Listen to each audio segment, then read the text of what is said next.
Live. And we are live. Good morning. My name is JP, Good afternoon. I'm Lovis. and together we are Together we are the Ghost Founders. co-founder. There you go. I finally figured out I have to point in the opposite direction. So today we are talking about the big lie about doing business online.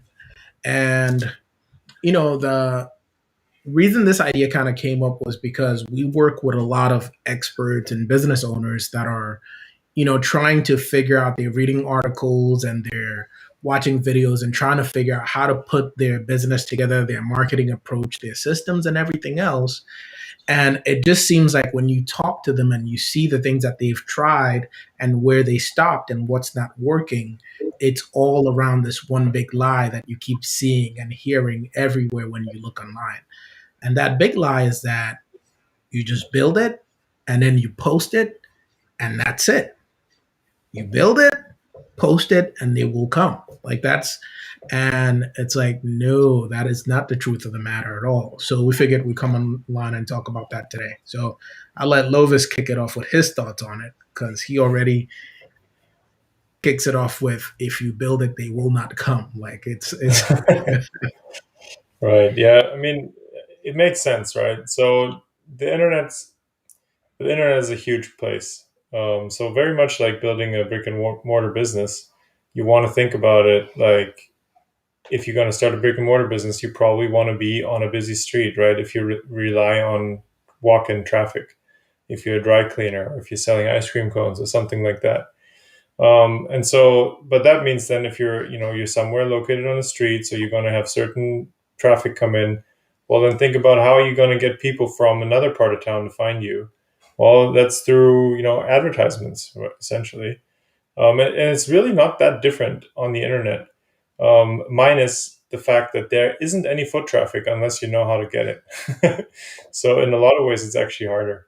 The cool thing though is if you understand how it works to do business online, then you understand that there are systems that you can build, that you can put in place, places where you can spend your effort and your money, to build something that then is actually way bigger than like the billboard on another street. Like you can build like things that digital real estate essentially that will continue pointing people your way really forever. So, one example of that is, say you're a successful business coach and you want to find, attract more clients or a different type of client. Imagine you go on the Joe Rogan show, right? Joe Rogan podcast, most successful, most viewed, most listened to podcast in the world. Um, you'll be on this podcast episode, talk to Joe, have a great time. Well, but thousands and hundreds of thousands of people are going to listen to that. And then, so that's an immediate boost when the episode comes out. But that episode will live on the internet forever, right? So even in 20 years, a young person or an old person or some other person might find out about Joe Rogan for the first time, come across your episode, and they would be like, "Whoa, that dude is cool. Like, let me check him out." Right. So now, even 20 years later, without adding any additional effort, somebody discovered you and they're going to then come looking for you. So I guess that's like the good and the bad about building online. Yeah, it's hard. Yeah, it's you have to put in effort, and you can accelerate that sometimes if you know how to spend money on solving these problems. But it also builds you this, I call it a legacy structure. Like the more effort you put into building these like systems that can keep getting you customers forever, then the easier it gets, and then you will build momentum that's way beyond anything you can build in the real world, unless you build something like Disney World or something. nice and well said. I think Disney, I like, well, actually, you could build something like Disney World, but a lot more smaller scale, right? But I think on top of everything Lovis just said, which is precisely kind of like the idea of this, and just coming on and talking about this lie that people keep selling, but I think the underlying factor there is that people say that it's different, right? Doing business online and doing business offline is different. It's like the doing business part of it, right? The things, the steps that you have to take, the positioning of your product, the marketing of that product, the making sure that people will transact, which means the selling of that product. Like all those things that happen offline have to happen online. The customer experience and the service that you give, like all those things still have to happen, which means the doing business part of it doesn't change. That's the big, like people act like it's different. The doing business part of it is different. It's not. The systems that you use, the way, the tools that you can leverage, right? The way that those things now manifest themselves online are different. So your advertising, instead of being a billboard, might end up being a social media ad or a social media post, right? Instead of having a customer service rep, you might have an introduction video. Instead of having a salesperson, you might have an email sequence or a sales letter. Instead of having, like a cash register, you might have a Stripe integration or PayPal. I think is more popular and people hear about those.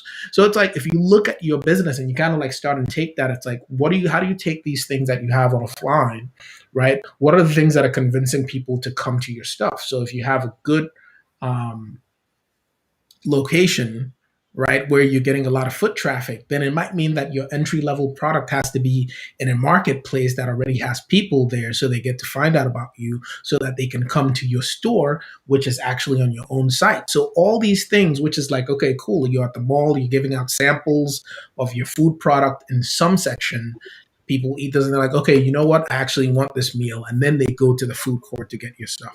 So being able to understand that the aspects of doing business is the same, even though the tools are different, right? The way that you think about it, the approach and everything else, the is the same at an underlying structural level.